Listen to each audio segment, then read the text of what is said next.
Yan, ito naman po mga ka-update ay mahugita. Yan.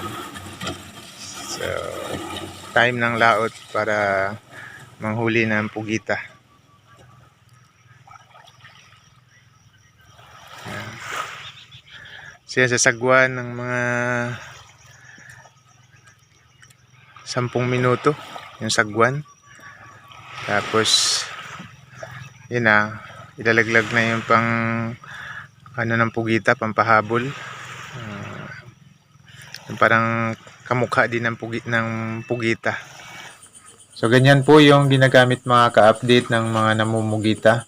Pag ito yung ginamit, humahabol yung pugita dito kasi akala niya kapwa niya pugita. Yung iba tuloy hanggang bangka yung habol. Yung iba naman nilalaglagan ng kawil para makuha, mahuli. Yan, yung iba naman yung gamit ay yung mayroong tawag sa amin limbag, yung umiikot-ikot na akala ng pugita ay isda na nahihilo.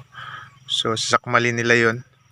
Pag sinakmal nila, yung ano naman ay mayroong mga nakalagay na kawil o kaya ay stainless na matulis, kaya sasabit na doon yung pugita, makukuha na. So yan, mamaya titignan din natin ito kung ilan yung makukuha niyang pugita. Ayan. Minsan tumatagal sila sa laot ng mga 3 oras. Yan, depende kapag tuloy na kalmada yung dagat. So, nandoon pa sila. Pag medyo malakas-lakas na, tatabi na. So, sagwan lang. Hindi na nila kailangan gumamit ng makina. Yan, sagwan lang. Abangan natin mamaya mga ka-update kung ilan yung makukuha niya. Nawa ay pagkalooban siya ng ating Panginoon ng huli. Ayan. Ayun na yung lumaot mga ka-update, yung manghuli ng pugita. Ganyan lang kalapit yung hinahanapan ng pugita dito. Hindi na kailangan sumagwa o gumamit ng bangkang di motor na napakalayo para lang makakuha. Diyan lang sa tabi nakakakuha na sila. Pero minsan pag gusto nila talaga na magdayo, gumagamit din ng bangkang di makina para doon sila sa malayo manguha. Pero dito sa tabi meron lang din kasi nga maganda pa yung corals dito, hindi siya bugbog o hindi siya inaabuso. 2 hours later. Mga ka-update, pauwi na yung lumaot kanina para mamugita. Siguro mga 3 hours or 4 hours siya sa laot. Ayan, palapit na siya ng palapit.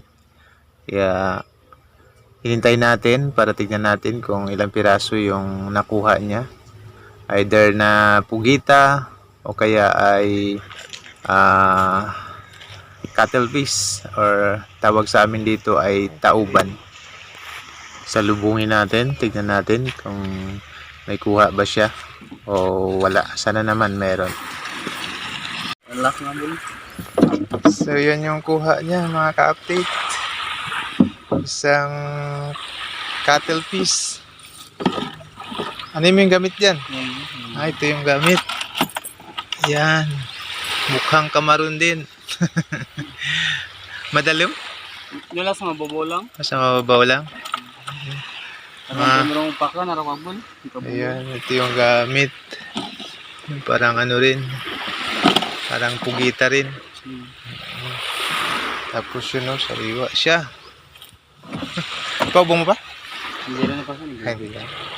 Nabulan mo rin na ng ata daw? Harap pa. Harap pa. Isira kurla dad. Kaya lang anin sa kakilo yan. Parang undersize. Pang ulam. Pero okay na yan. Bilihin mo yan sa palengke, mahal na. Pag sa bayan, mahirap na makaulam ng ganyan. So yan.